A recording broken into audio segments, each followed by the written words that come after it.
My wife emailed, "I'm filing for separation, please respect my privacy." I replied, "Of course." Then I forwarded her message to our mediator, closed our joint credit line, and removed her as my emergency contact at work. 48 hours later, HR called. Her new privacy wasn't so private. I, 41 male, operate on logic. It's my job as a systems architect, and it's how I've always navigated my life. When there's a problem, you define the parameters, identify the variables, and execute a solution. So when the email landed in my inbox 2 days ago, on a Monday afternoon, I treated it like a critical system failure. The subject line was just her name, Corinne. The body was just as sterile. "Leo, I am writing to inform you that I will be filing for a legal separation. I have moved my essential belongings out and will arrange a time for the rest. I believe this is for the best. Please respect my privacy during this difficult time. All further necessary communication should be in writing. See, 12 years of marriage terminated via email. No conversation, no warning." We'd just spent the weekend working on the garden. We had dinner reservations for her birthday next week. Difficult time. The audacity of it. The hurt was a physical thing, a hot spike behind my ribs, but I pushed it down. Panic solves nothing. She set the new parameters. I just had to operate within them. Respect my privacy. All communication in writing. Okay, fine. I typed my reply, my fingers steady on the keyboard, of course. Then I began executing the solution. It wasn't revenge. It was risk mitigation. Forwarded the email chain to our mediator. We'd been seeing Dr. Albright for a few months to work on communication. I guess Corinne decided she was done communicating. I added a simple note. "Dr. Albright, for your records, it appears our sessions are concluded. Best, Leo." This created a formal, time-stamped record of her initiating the end, on her terms. Closed our joint home equity line of credit, HELOC. We'd opened it for renovations years ago, but kept it active for emergencies. It had a 50-calorie limit. R was now a defunct concept. I logged into the bank's portal and initiated the closure request. A massive financial liability, accessible by someone who just unilaterally severed our partnership, was an unacceptable risk. Updated my work profile. This was the most chillingly logical step. I went into the company's HR portal, emergency contact number 1, Corinne. I clicked the little pencil icon, deleted her name, her number. Moved my father to the top spot. It felt like erasing a decade of my life in 3 clicks. She was no longer the person to call if I was dying. The system was updated. I worked for another hour, my focus absolute. Then I went home to a house that was subtly wrong. The closet was half empty. Her toiletries were gone from the bathroom. The silence was deafening. I felt nothing, just a strange hollow calm. She wanted privacy and distance. I was giving it to her. That was Monday. 48 hours passed in a blur of work and silence. Then this afternoon my desk phone rang. It was HR. "Leo? Hi, it's Julianne from Human Resources. Got a minute?" Her voice was weirdly hesitant. "Sure, Julianne, what's up?" We had a bit of a situation here. Corinne was in a meeting in our building. She consults for the marketing department upstairs, and she had a bit of a fall. Twisted her ankle pretty badly in the lobby. A beat of silence. I said nothing. "Well," she continued, "it was nothing life-threatening, but she was in considerable pain. Protocol is to call the employee's emergency contact in any medical incident. When her department head couldn't find one for her as a consultant, they saw she was listed as your spouse in your file and pulled your info. But you weren't listed as her contact, and she wasn't listed as yours. So we called her parents." I waited. Her mother was quite distressed. Apparently, they were unaware of any change in your living situation and were very confused as to why the company was calling them from a different city about their daughter's injury instead of her husband, who works in the same building. The new parameters were having unforeseen consequences. Her carefully curated privacy had just sprung a very public leak. "I see," I said, my voice perfectly level. "Thank you for letting me know, Julianne. I hope she's all right." Right. Well, it created a bit of a scene. Her mother insisted on speaking with Corinne, who then had to explain things while on speakerphone with a paramedic standing by. It was all very awkward. Awkward. Yes. That was one word for it. She wanted to control the narrative, to handle her exit cleanly, privately. But reality and HR protocol had other plans. The system failure was now cascading, and I had a feeling the next communication from her wouldn't be so polite. Update 1. It's been a week since the email. The quiet Cold War has turned hot. As predicted, the next communication was not polite. It came about an hour after the HR call, a string of texts that completely ignored her own in-writing only rule. They called my mother, my 68-year-old mother, with a heart condition. What is wrong with you? You took me off as your emergency contact? After 12 years? That is the cruelest, most psychopathic thing I have ever heard. And the HELOC is frozen? I was going to use that for the deposit on my new apartment. You have left me stranded. I read the texts, the entitlement radiating through the screen. She detonates our life, demands privacy, then screams at me when the consequences of that privacy prove inconvenient. I didn't reply to the texts. I took a screenshot of the conversation and emailed it to the mediator with the subject line, "Further correspondence." The real confrontation came 2 days later. Saturday morning, I was drinking coffee when my video doorbell chimed. It was Corinne and her sister, Beatrix. Corinne was on crutches, her foot in a boot, looking furious. Beatrix looked like a thundercloud. I didn't open the door. I spoke through the intercom. "Corinne, you said you'd arrange a time." "Don't be an infant, Leo. Let us in. I need my things, my important things." "Your email said you would arrange a time. This is not arranged. Send me an email with a proposed day and time, and I'll confirm if it works."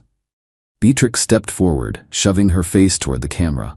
"Stop playing games. She's injured because of you. She needs her winter clothes and her art supplies. You can't just keep her stuff hostage." "Injured because of me?" I asked, my voice flat. I wasn't aware I controlled the structural integrity of the lobby floor. Corinne let out a frustrated scream. "You know what she means. If you hadn't been so petty and changed the contact info, none of this would have happened. It was the stress." The logic was breathtaking. It was my fault she fell because I followed her instructions. "Send me an email," I repeated and ended the call. They banged on the door for another 5 minutes before leaving. An hour later, I got an email. It was a list, not a proposed time, but a list of demands. She wanted her things, but the list was interesting. It included the set of antique cartography prints from the study, the handcrafted bookshelf my grandfather made, the limited edition turntable we bought together. These weren't her things. These were our most valuable, sentimentally significant assets. This wasn't about clothes. This was a smash and grab. She thought she could just come in and gut the house of everything of value before the formal separation process began. I replied, "Corinne, thank you for the list. I am available next Saturday between 10 a.m. and 2 p.m. for you to retrieve your personal belongings, clothing, toiletries, etc. Please be advised that shared assets, including all artwork, furniture, and electronics, will remain in the home pending formal division of property during mediation or legal proceedings. They will not be removed. I will have a third-party observer present to document the removal of your items." Leo, the response was almost immediate. "A third party? You snake. You're trying to make this as difficult as possible. Fine. But you haven't won anything." The entitlement was one thing. The sheer, unadulterated greed was another. She didn't just want out. She wanted to burn the whole place down on her way out and sell the ashes. The problem is, I designed the fire suppression system. Update 2. The day of the pickup was tense. My third-party observer was my friend Alan, a stoic accountant who agreed to come over, sit in the living room with a notepad, and just exist. His calm presence was exactly what I needed. At 10:05 a.m., a moving van pulled up. Not a pickup truck. An actual moving van. Corinne got out of the passenger side, still in her boot, followed by Beatrix, and then the driver got out. It was him, Gideon, a smarmy marketing VP from the consulting firm she worked with. I'd met him once at a company holiday party. He had that overly familiar toothy smile I instantly disliked. So this was it. This was the privacy she wanted to protect. I opened the door before they could knock. "Corinne, Beatrix." I nodded curtly at Gideon. "You're the muscle, I take it?" He just smirked. "Here to help Corey move her things." "Her personal things," I corrected, stepping aside. I had already packed her clothes, shoes, and personal effects into boxes and stacked them in the foyer. "Everything is here. Alan is observing to ensure a smooth process." Alan gave a little wave from the armchair. Corinne's face tightened. This wasn't the free-for-all she'd envisioned. The prints from the study aren't here, she said, her voice sharp. As per my email, shared assets remain, I said calmly. They were a gift to me from my parents, she snapped. They were a gift to us for our 5th anniversary, I countered. I have the card, it's addressed to both of us. They stay. This is where it unraveled. Beatrix started sniffing around the living room. What about the media console? Corinne picked that out. And I paid for it, I replied. It stays. Gideon, trying to play the hero, stepped forward. Look, man, don't be a jerk. Just let her take what she wants, so we can go.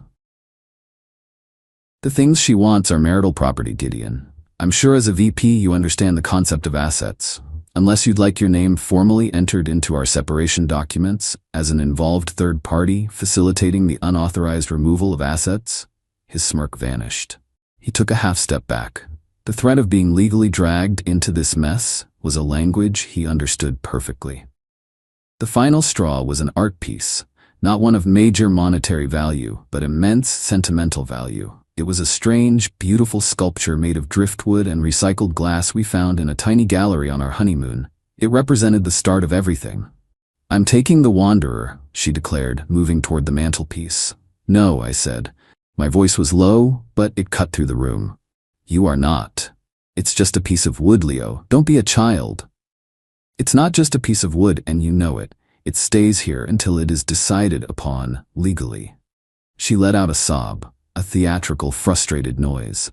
And then she did something I never expected. She reached out, grabbed the sculpture, and deliberately shoved it off the mantel. It hit the stone hearth with a sickening crash, the delicate glass components shattering. Silence. Alan stopped writing and just stared. Beatrix gasped. Gideon looked horrified. Corinne stood there, breathing heavily, a triumphant, ugly look on her face. There, she said. Now neither of us can have it. I looked from the broken pieces on the floor to her face. The hurt I'd been suppressing for weeks finally boiled over, but it wasn't hot. It was ice cold. I took out my phone, went to my security camera app, and saved the last 5 minutes of footage from the living room camera. I didn't say a word. I just looked at her. The realization of what she'd just done in front of 2 witnesses and on camera slowly dawned on her face. The triumph was replaced by panic. Get your boxes, I said, my voice devoid of any emotion, and get out of my house. They scrambled. The 2 movers Gideon had hired loaded only the boxes from the foyer.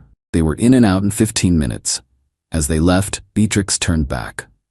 I hope you're happy, Leo. You destroyed her. No, I said, looking at the wreckage of the sculpture on my floor. She's just showing me who she really is, and I'm finally believing her. Final update. It's been 8 months. The divorce was finalized last week. The war of attrition is over, and the final landscape is not what Corinne or Gideon expected. The destruction of the Wanderer was the turning point.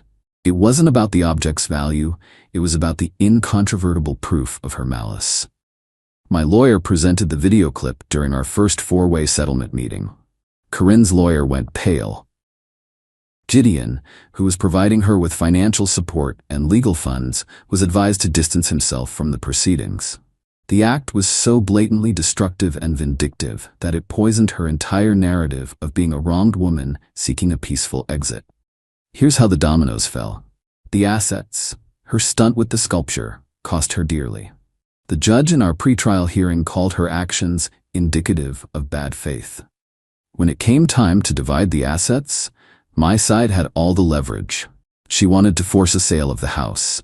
I was able to buy her out for a figure significantly lower than market rate, factoring in emotional distress and property damage from her little tantrum. She lost the antique prints, the turntable, and my grandfather's bookshelf. She was awarded only items that were verifiably hers prior to the marriage. The financial fallout, closing the HELOC, was a bigger blow to her than I realized. It turned out Gideon wasn't just the affair partner. He was her business partner. They had a plan to launch their own boutique marketing agency, and the $50 from the HELOC was supposed to be Corinne's seed money. With that line of credit gone and her legal fees mounting, their business plan imploded before it even began. His financial backing started to dry up when he realized her exit from the marriage wasn't the clean, profitable venture she'd promised.